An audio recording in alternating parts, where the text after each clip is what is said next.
Good morning, ladies and gentlemen, and welcome to the Hardwood Nation podcast with your boy, CL Anthony, and my main man of the mainest men, Bryce Ward. What is up, Bryce? Not much. Just riding a high from a big win last night, and just getting work in the house ready. The baby will be here Tuesday night, so we're just prepping. Lots of prepping. Absolutely, and congratulations, my man.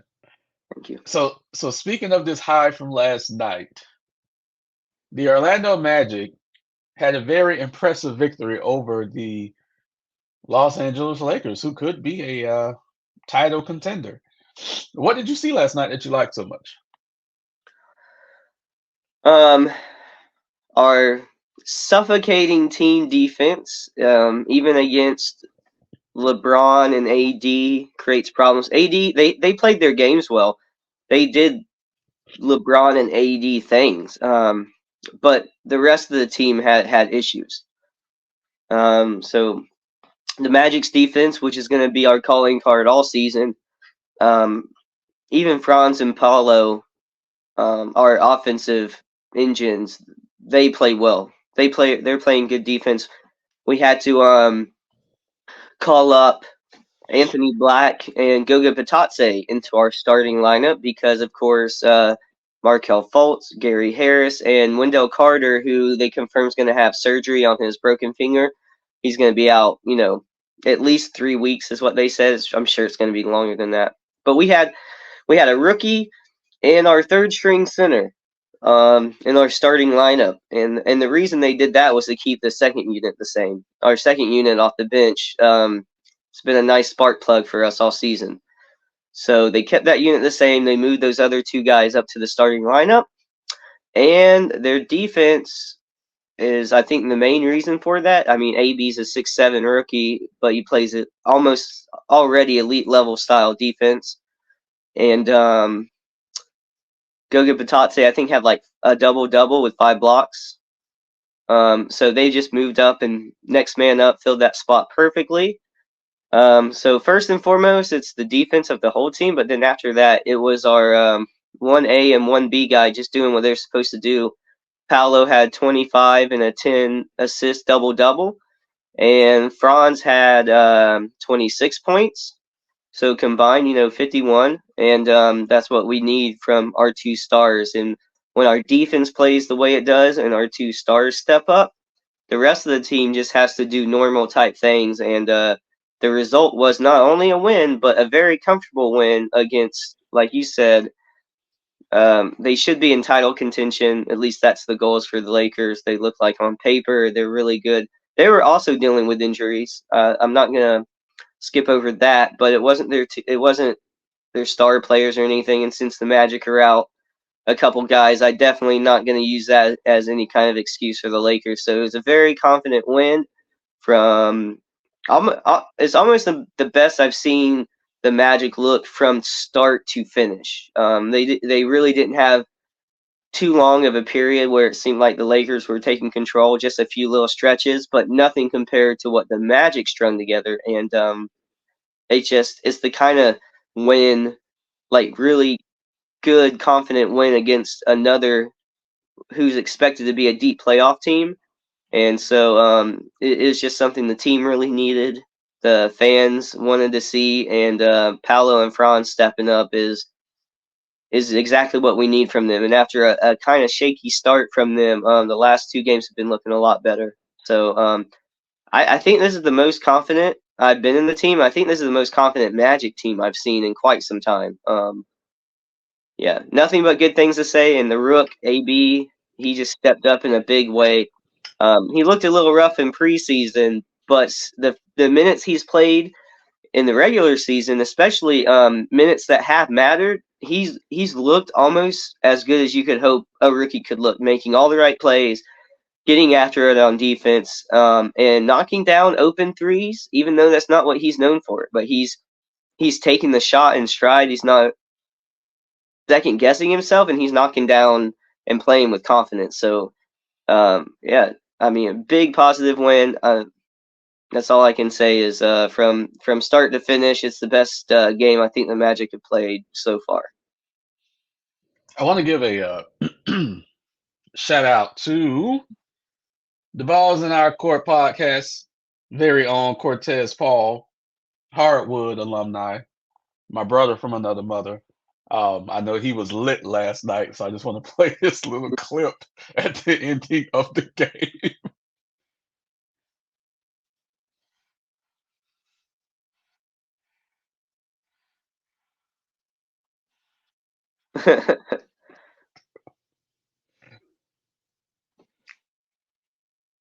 Yeah, I know he really can't stand the Lakers, so I know he was hyped. He absolutely hates the Lakers, and it was funny seeing the Lakers fans leave at that point in the game because when I came into the game, it was the third quarter, so I was able to finish that game. I was actually watching Charlotte and Indiana too. That was a good game. So I was watching both of those games at the same time, and I used back when I was writing, I used to write about the power of belief. And last night, I saw a Magic team that believed that they deserved to be on the court with the Lakers. I saw a Magic team who, despite the Lakers' size, sometimes the Lakers don't always play big.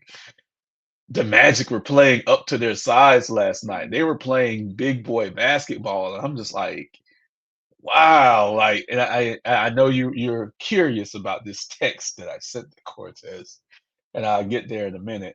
But it was just very impressive to see those guys not be afraid of the moment, to see Paolo out there just playing big boy basketball, you know, the Wagners playing off of each other greatly. Um, you've mentioned this, but my boy, Anthony Black, thank you. Megan was watching the game with me for a while, and she goes, "What's up with that guy's hair?" And I was like, "Leave it below. That's just the way the youngins are doing that." His hair is fabulous. Like, I Thank don't know you, how Mama he Black. sees. Thank you, Mama Black. We appreciate you. Trust me. But that kid can be something very special, and I saw it. And his coach Eric Musselman, his college coach, used to coach in the NBA, so he's prepped and ready for this. So that's a understated fact about his pedigree. The kid's gonna be special, not necessarily on the offensive end, but defensively and just being a potential three and D guy. He's gonna be pretty good. But I sent this. Me and Cortez was texting during the whole game, but I started off. I sent him this text since you're so curious about what I said to him. So I texted him, and this was before the game was over with. This was at 9 p.m. So this was like midway through the fourth quarter. I said, "Congrats, bro. It's all coming together now." And he responded, "Thanks, brother. Still a long season, but they look good so far." And what I meant by saying it's all coming together now, the vision of the front office for this team, especially with everyone healthy, last night was the perfect example of what this team could be going forward and what this team needs to be going forward. This is a playoff team. And, I don't dislike the Magic. I pick on the Magic a lot because they're our little brothers. But Well, also, you this live is, in Central Florida, and you're surrounded by a lot of Magic. I mean, not surrounded because we're not the biggest fan base, but you have a lot of friends and a lot of people around you that do support the Magic. So you're not like a direct fan, but you hear and you're surrounded by Magic fans, and you hear about it a lot. So I I am get very well versed in what's going on in Orlando. We'll put it that way. Even though I'm surrounded by a bunch of cars with Miami Heat license plates, but I'm well versed with what happens in Orlando. But no, that was as far as this incarnation of the team, that was the most impressive win I've seen in 3 years. So it. let's just put a cap on it there. I'm Oh, gonna real stop. quick, kudos to Coach Yes, Mose, who has those guys buying into the idea that it is just, everybody knows their roles. There's a lot of continuity between that team and buying into just next man up. Doesn't matter the team. We're going to play our style and we're going to play with confidence. And even with the three guys we were missing last night, that was another sign of just the other players stepping up to that moment. And a lot of kudos to Coach Mose, who the more and more you hear about other people speaking about him around the league, I don't think his influence can be understated. So just real quick. If the Magic end up in the top 6, he's going to be coach of the year. Um, which is insane because Eric Spoelstra still has not won coach of the year. But if the Magic end up in the top 6, he's my vote for coach of the year. So speaking of that, we're going to take a look at some of these standings really quick. There's a couple of surprises and a couple of not surprises, but we're going to start in the Eastern Conference. We're just going to go through the play-in, of course. Top 6. Automatic playoff berths as of right now. The Boston Celtics, the Philadelphia 76ers, the Atlanta Hawks. Bryce, you might be on something. The Orlando Magic. The surprisingly horrible to 99% of the world, the Milwaukee Bucks. Told you. I'm in that 1%, by the way. The Brooklyn Nets, the Indiana Pacers. Boy, that was a heartbreaking loss last night. The Charlotte Hornets, big win for them last night. The Miami Heat, who rose up about 7 spots. And then the New York Knicks round off your play-in teams. So we're entering week 3, even though it's still early. Have you seen anything that impressed you yet or anything that surprised you yet?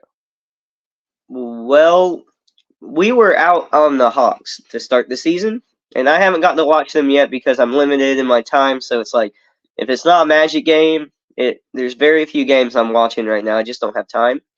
But it seems like the Hawks are handling some teams better than I thought.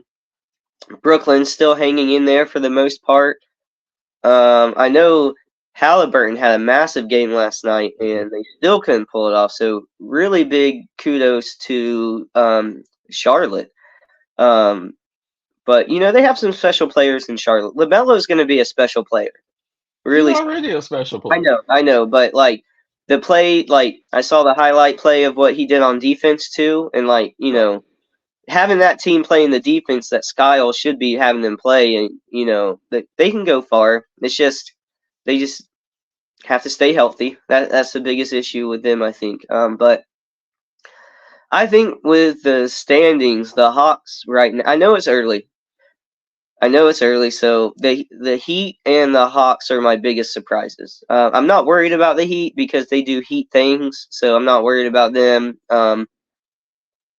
Cleveland has to make up some ground. I didn't expect Cleveland to be so low, but they've dealt with injuries as well. The biggest surprise for me is for sure the Hawks. Yeah, I don't have any issues with anything else. The Bulls are surprising how bad they are right now. I know it's not like they were a high playoff team last year or anything like that. I'm just saying it's been a really rough start for the Bulls, and out of the very bottom teams, they're the only ones that I would think could be a little higher. I wasn't expecting anything out of or not much, I'll say, out of Detroit, Toronto, or Washington. I know you were higher on Washington than me, but so far that's been a bumpy start. So I'm not changing my mind on that either. What's been the biggest surprise to you? Mine's the Hawks. I'm not changing my mind on 2 things because I'm stubborn as hell, right? I'm not changing my mind on Washington, and I'm not changing my mind on the Hawks. I believe Washington's going to end up in a play-in. They just have to figure out how to play defense. That's it. Once they figure, because they're scoring a lot of points, they just can't stop anybody. Atlanta, I haven't watched yet, so I'm going to make it a point to watch Atlanta this week. I will say this, and this is no personal shots. This doesn't have anything to do with a trade that didn't happen. I just want to say Milwaukee has to give Dame the ball. Dame has to be the number 1 guy on that team. We've seen glimpses of it when Giannis has been out of the game and Dame got to cooking. He has to be the go-to guy in order for this to win. I mean, in order for this to work. This is no disrespect to Giannis, no disrespect to his legacy. You cannot bring Dame there and force him to run a half-court offense. That's not what Dame does.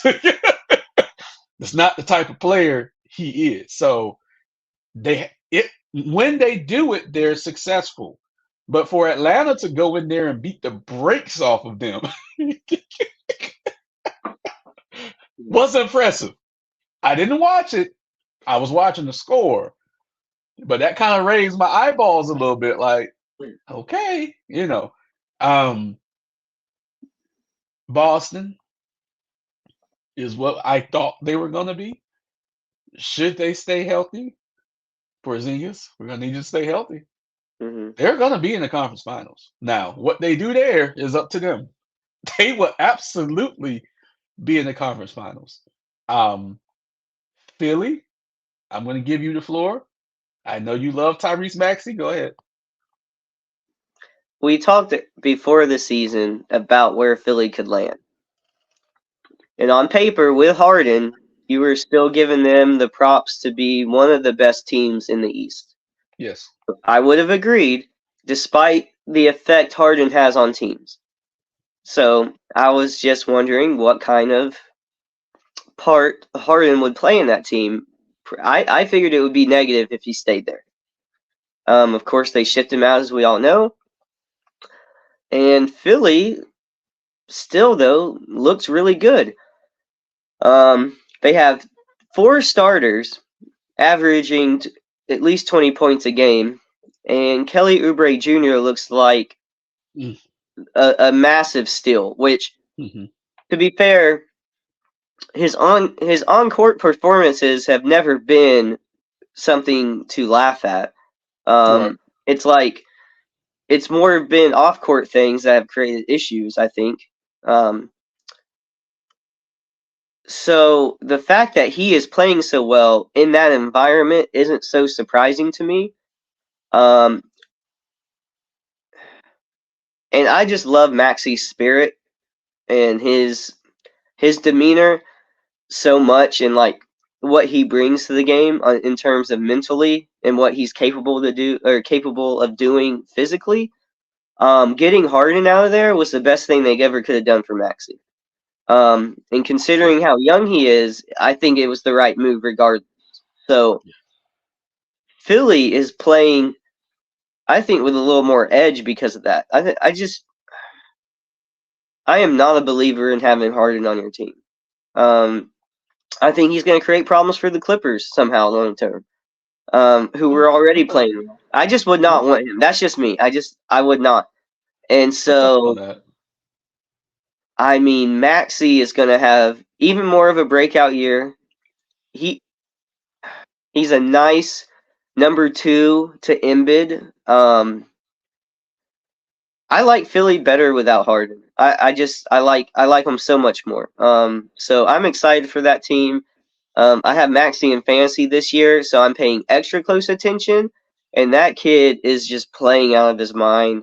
I love the intensity. I love the highlights and the clips I've seen so far. Um, I just hope they can stay healthy too. We know Embiid's had issues before. So as long as Embiid's on the court, that team has a really good chance to win. And their starting lineup is an issue.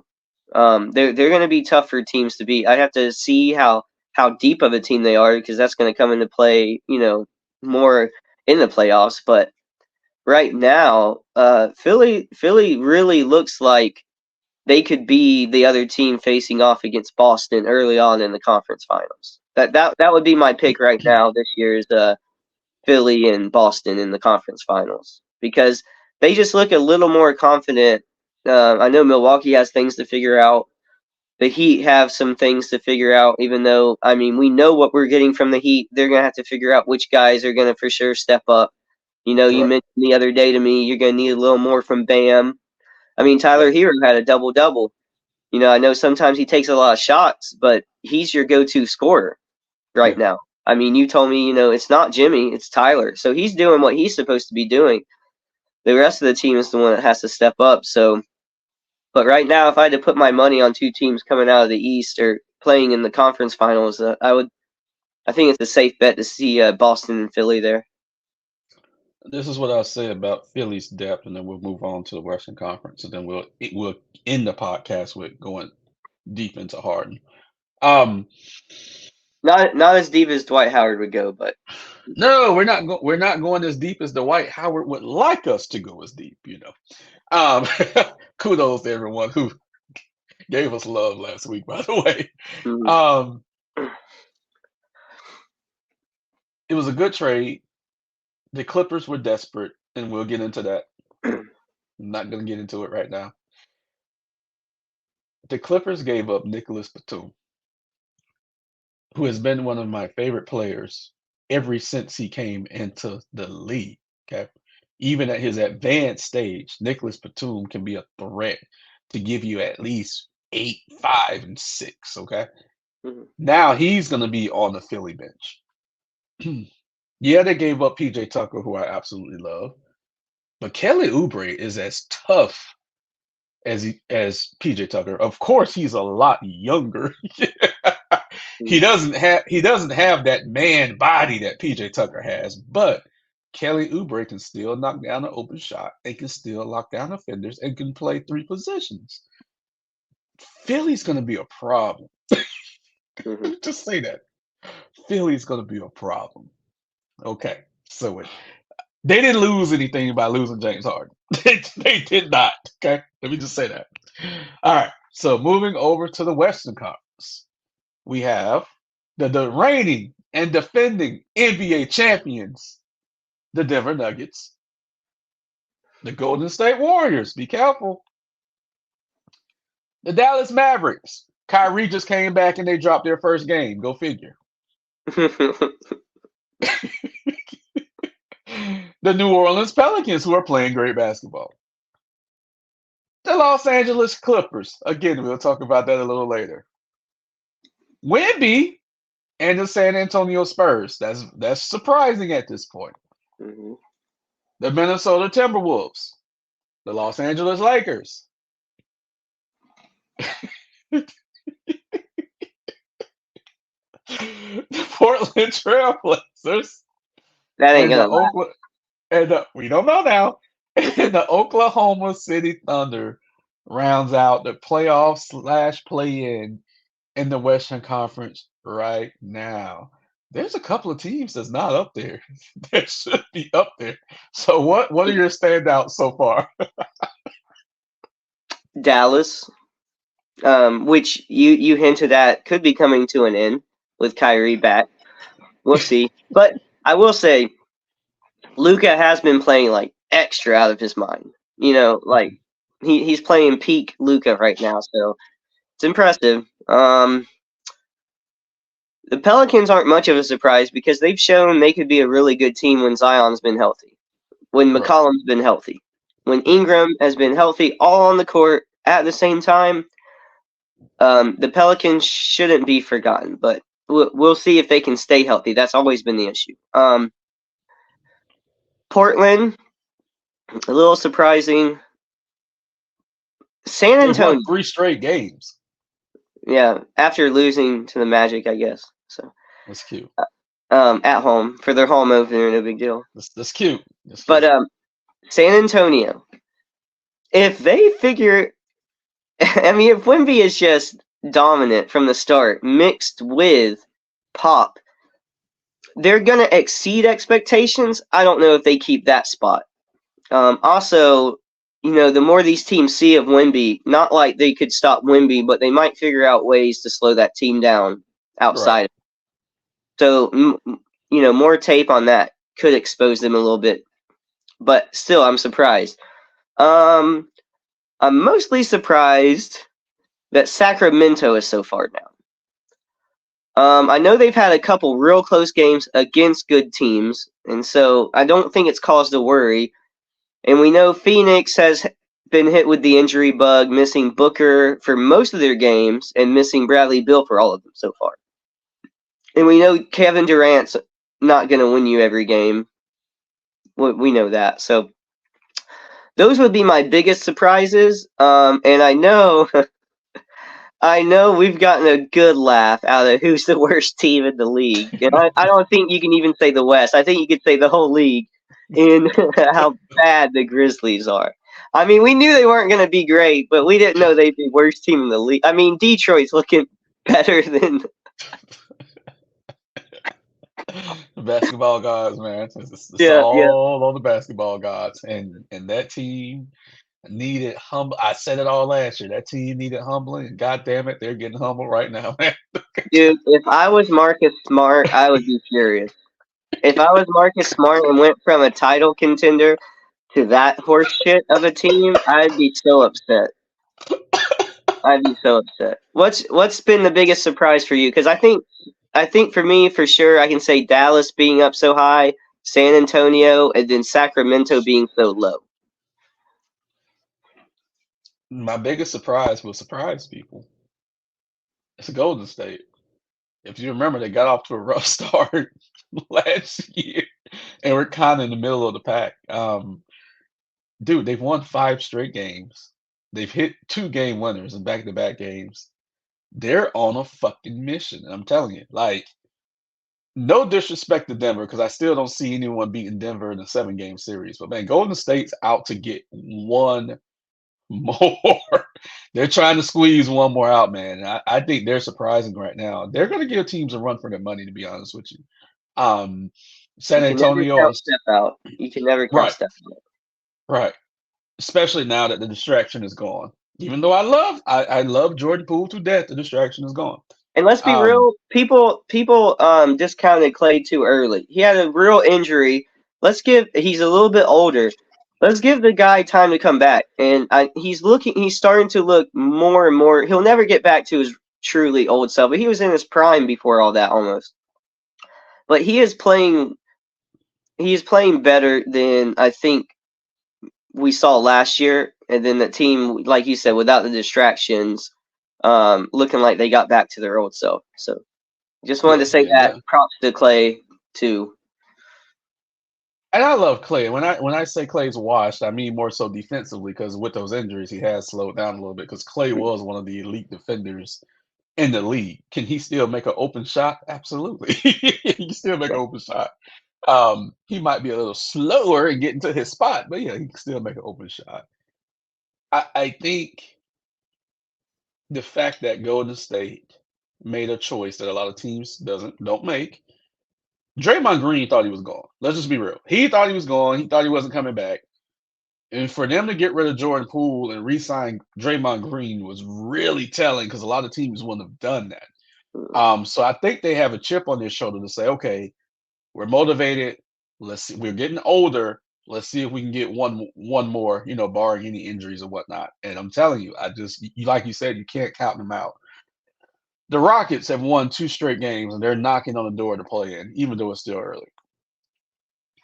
The Phoenix Suns, and I'm not even going to address Utah because I knew they were going to be ass anyway. But I love John Collins. Thank you. Um, but Phoenix, is it possible that we're going to have another Kevin Durant shit show with another team? Like, could this happen? Maybe it's just he depending. Look, I'm not gonna judge them too hard until I see their real team out on the court, and that includes Bradley Beal, who Yeah, isn't as you some say. throwaway piece. I get it. I know the worries outside of them still being healthy, but I'm not gonna relegate them to just an afterthought until we see a finished product on the court. But it definitely doesn't look good yet. Well, they have to be healthy and playing together for us to see a winning product. So let's not forget Kyrie Irving, Kevin Durant, James Harden only played in 16 games together in like 2.5 seasons because they couldn't get it together. Okay. I know. Speaking of James Harden, so between our recordings last week and this week, of course, James Harden found himself in Los Angeles where he wanted to go. He's a Cali boy. That's fine. So we had him deal with his trade request in one way, and he got to where he wanted to go. And then we had Damian Lillard deal with his trade request the complete opposite way, and he didn't go where he wanted to go. So my question for you is, which route do you like? Because it seems like James Harden always gets to where he wants to go. And people were looking at Dame like, maybe you should do what he's doing, and you might have would have ended up in Miami. So I'm curious to see which route would you have taken. Let me make this clear. I could never in any way, shape, or form put myself in a headspace that could compare to anything that James Harden thinks is a good idea. Okay? Never. As an athlete, as a human being, I've never heard of someone who does this as dumb as shit as Harden who's in that position, okay?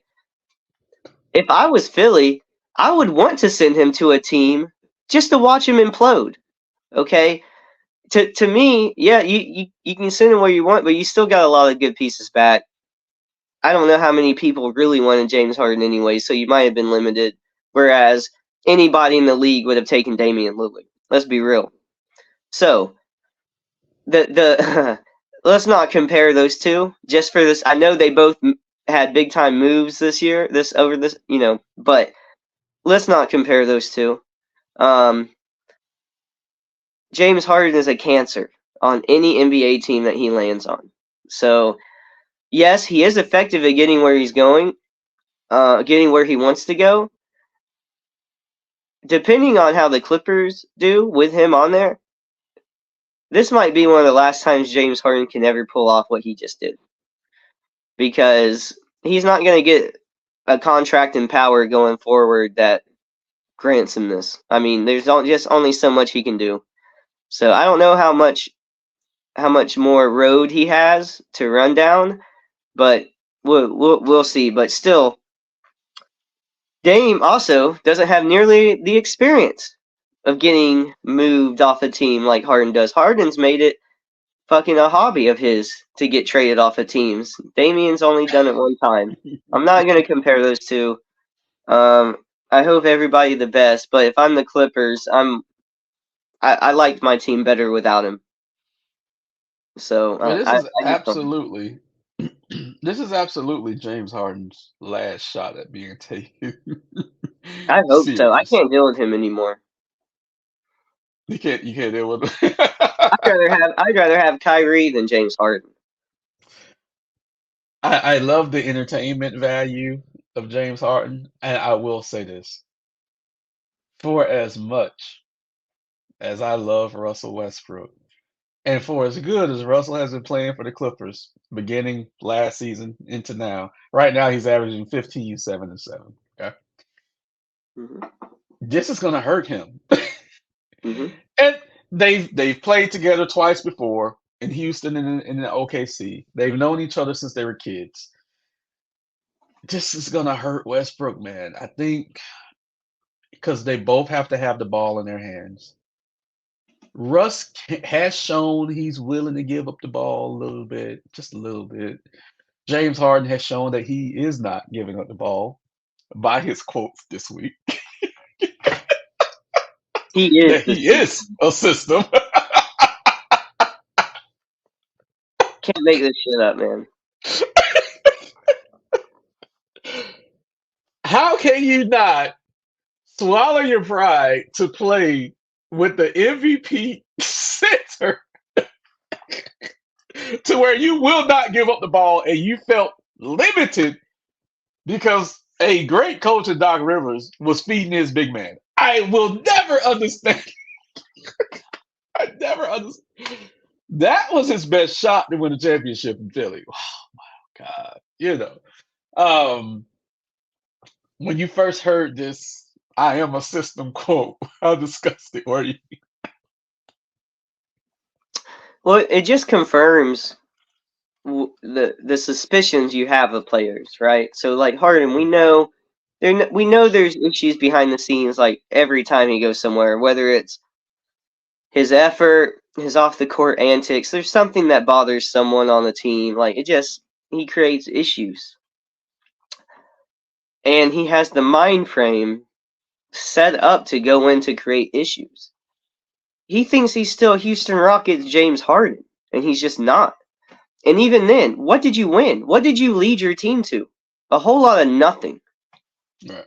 So I get how you need a self-confidence in yourself, but Harden's is so inflated and so just outside the realm of normalcy that it's a wrecking ball.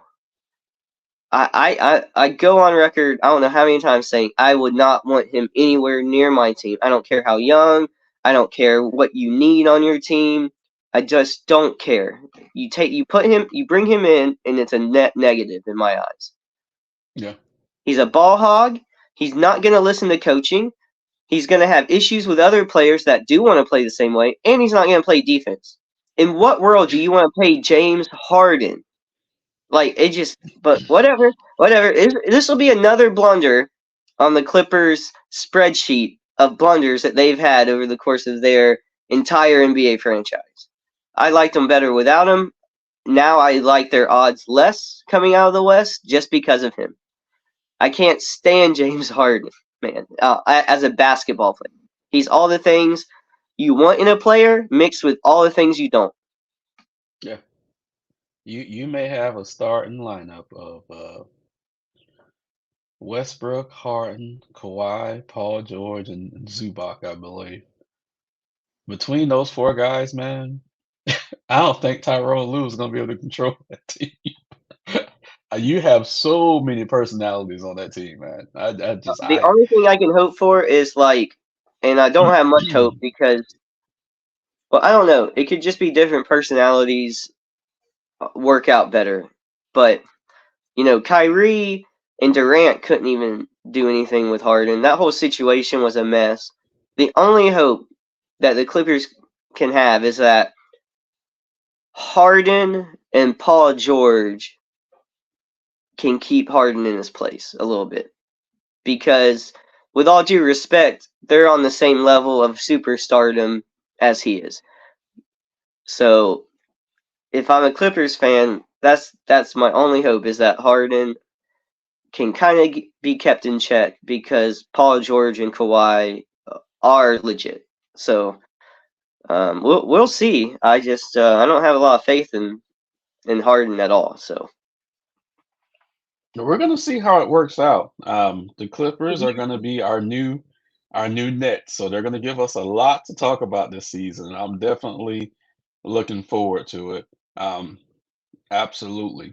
So we're not going to talk about cheerleaders who said, the Brooklyn Nets starting five ran a train on her. We don't know what year it was. We don't know what players were involved. But Mikal Bridges did respond and say, "Hey, I play for the Nets now," yeah, which was absolutely amazing, by the way. Boys will be boys. Sorry, Dwight, you wasn't invited to that party. So, on that note, we're going to wrap it up for this week's episode of the Hardwood Nation podcast.